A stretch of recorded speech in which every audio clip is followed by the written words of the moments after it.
আমি অসমীয়া যুৱ মঞ্চে পোনপ্ৰথমতে আমি হালটিং প্ৰশাসনক আৰু শিৱসাগৰ জিলা আৰক্ষী অধীক্ষক ধন্যবাদ জনাইছোঁ।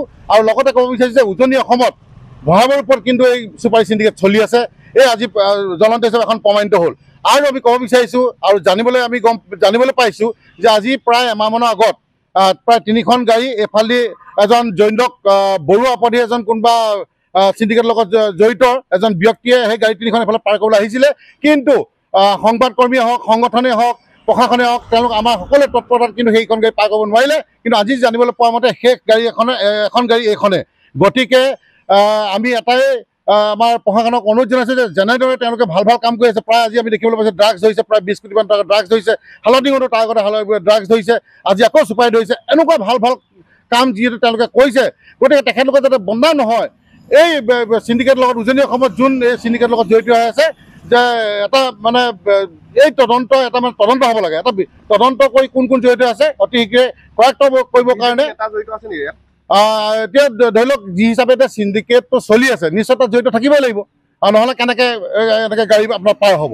গতিকে আজি চোৰাংভাৱে পাৰ হ'বলৈ আজি গাড়ীখন আহিছিল, কিন্তু আজি আৰক্ষী তৎপৰতাত ধৰি লওক গাড়ীখন ধৰিলে। কিন্তু আমি জনাব মতে এখন তুলিতে আপোনাৰ লোডিং হৈছে, আৰু সেই 3খন গাড়ী আহোঁতে সেই তুলিলৈকে আহিছিলে। কিন্তু আমি গম পোৱা মতে তাতে চাগে মালটো খালী কৰি থৈছিলে, কিন্তু আজি যোৱা ৰাতি তেখেতলোকে গৈ পেলাই গাড়ীখন লুট কৰি পেলাই লৈ আহিছিলে। গতিকে ইয়াত যিসকল ধৰি লওক ব্যক্তি জড়িত আছে এটা তদন্ত কৰি পেলাই কৰায়ত্ব কৰিবৰ কাৰণে আমি অসমীয়া যুৱ মঞ্চে আমি আহ্বান জনাইছোঁ। চাওক, আমি জাতীয় জনগোষ্ঠীয় আমগুৰি জাতীয় জনগোষ্ঠীয় দল সংগঠনসমূহে বিভিন্ন সময়ত আমি কৈ আহিছিলোঁ যে জাজিৰ পৰা যি নাগালেণ্ডলৈকে যি 61 নং ৰাষ্ট্ৰীয় ঘাইপথ আমগুৰি আৰু হালুৱাটিং থানাৰ সন্মুখেদি সকলোবিলাক আচলতে অবৈধ সামগ্ৰী পাৰ হৈ থাকে বা কৰিডৰ হিচাপে ব্যৱহাৰ কৰি আছে বুলি আমি বিগত দিনসমূহত আমি কৈ আহিছিলোঁ আৰু প্ৰতিবাদ জনাই আহিছিলোঁ। ইয়াৰ পিছত আমি দেখিবলৈ পালোঁ ইয়াৰ পূৰ্বতে 2খনকৈ বাৰ্মিজ চুপাৰী ভৰ্তি ট্ৰাক হালুৱাটিং আৰক্ষীয়ে জব্দ কৰিছিলে, আৰু পুনৰ যোৱা নিশা এখন ট্ৰাক হালুৱাটিং আৰক্ষীয়ে জব্দ কৰিবলৈ সক্ষম হৈছে।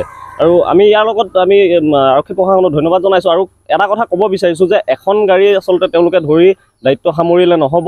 বিগত দিনসমূহত আমি যেনেদৰে কৈ আহিছিলোঁ তেনেদৰে আচলতে এই প্ৰতিদিনে আচলতে এই গাড়ীবিলাক পাৰ হৈ থাকে। গতিকে এই গাড়ীবিলাকৰ ওপৰত সম্পূৰ্ণ তদন্ত আচলতে কৰিবৰ কাৰণে আমি আৰক্ষী প্ৰশাসনক আহ্বান জনাইছোঁ। আৰু শিৱসাগৰ জিলাৰ আৰক্ষী অধীক্ষক ডাঙৰীয়াই ইয়াত এটা স্পেচিয়েল এটা পাৰ্টি দিছিলে আপোনাৰ অকল বাৰ্মিজ চুপাৰী ভৰ্তি ট্ৰাকসমূহ চাবৰ কাৰণে। কিন্তু সেই পাৰ্টিটোৰ পৰা আচলতে আমি কোনো ধৰণৰ সুদুত্তৰ আজিলৈকে পোৱা দেখা নগ'ল। আৰু এটা কথা আমি ক'ব বিচাৰিছোঁ যে আগন্তুক দিনবিলাকতো এনেদৰে আচলতে যি এই অবৈধ কাৰবাৰৰ বিৰুদ্ধে আচলতে প্ৰশাসন সৰব হোৱাটো খুব জৰুৰী, আৰু আমিও ইয়াত সম্পূৰ্ণ সহযোগিতা আগবঢ়াম। যিকোনো খবৰৰ বাবে যোগাযোগ কৰক আমাৰ এই নম্বৰত 7099017330 আৰু 7099017110।